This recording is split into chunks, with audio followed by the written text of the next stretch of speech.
Mikey Garcia, Robert Easter Jr. My take on the fight.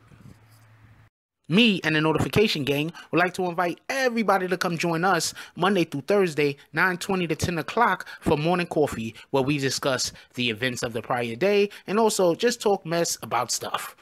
See you then.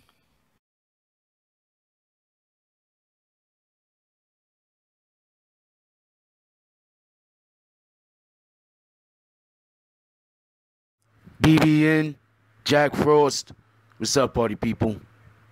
So yeah, for everybody that wasn't very available or just didn't know about it, I did a commentary on the Robert Easter Jr. Mikey Garcia fight, and I'm just gonna do a real quick breakdown. And to be honest with you, for everybody that watches boxing, you should know that fighters fall into tendencies, like with any sport.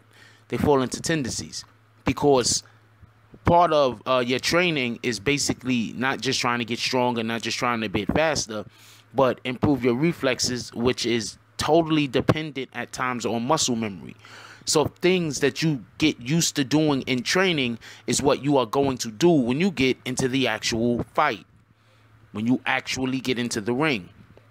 And I say that to say, as talented as as Robert Easter Jr. seemed to be, it seems like he fades after the 4th or 5th round all the time, every single fight.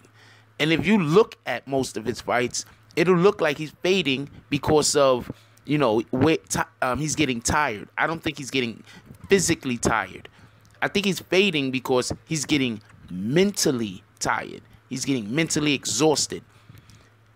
My opinion is this. Robert Easter Jr., I keep calling him Easton. Robert Easter Jr., he's a superior talent. I'm saying as far as boxing is concerned, he deserves to be in the spot that he has. He might need a better team. He needs to get broken out of some of his bad habits. One of his bad habits that hurt him the other night, he tends to not fight as tall as he is. He doesn't fight very tall. He fights small for whatever the reason might be. He brings himself down to the level of his opponent. In the early rounds, I gave him the first 2 rounds. A lot of people didn't give him the first 2 rounds. They only gave him the first round. I gave him the first 2 rounds. In the first 2 rounds, he was sticking that jab. He was throwing the 1-2 jab up top, jab to the body, and it was keeping Mikey Garcia off of him. It was keeping him off of him. It was not allowing for Mikey Garcia to get into a rhythm. And that's why I think the first 2 rounds he won. But he has a issue with focusing. So as the later rounds came about, for whatever the reason was, he wasn't sticking to what worked. And what worked was using the jab to up top and the jab to the body to not allow the shorter, less reach Mikey Garcia to stay on the outside. He needed to stay on the outside. Later in the fight, around the 9th and 10th rounds, 8th, 9th, and 10th rounds, he was backing up onto the ropes. You have reach advantage. He also has the footwork advantage. There was no reason for him to put his back up on the ropes. He just seems like he's really undisciplined. I don't know what they're doing in training, but he needs to get broken out of whatever they're doing in training, and they need to go back to the drawing board and create something new.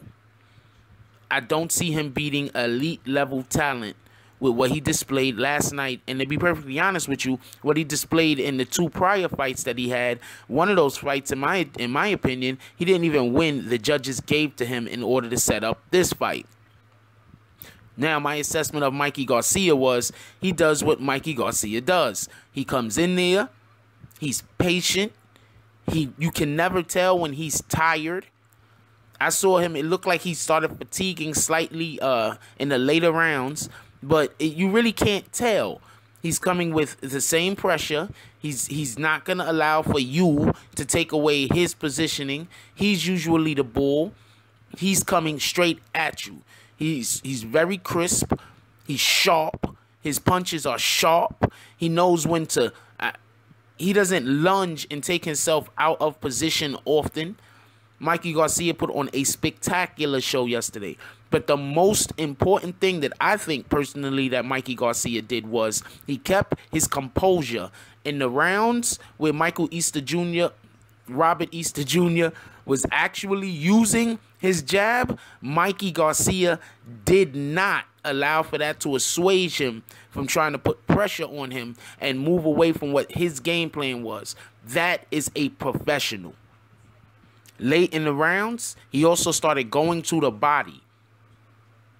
Because when you slow down and you got them wheels and you slow down and you're not using your wheels and you have the reach advantage and you're also not using the reach advantage, when the shorter fighter who has less reach than you get up on you, it's important for them to go to the body, especially, anytime during the fight, going to the body is a good idea. Don't get this confused. But late in the fight, if you go to the body, you could sap all of that energy from him. And if there's a chance that he's trying to get a late knockout in order to get that win, you're just putting a freaking hole in his dam. Ain't gonna happen. Anyway, let me know what y'all think about this. Let me know what y'all think about the fight, just in general. Leave the comments down below.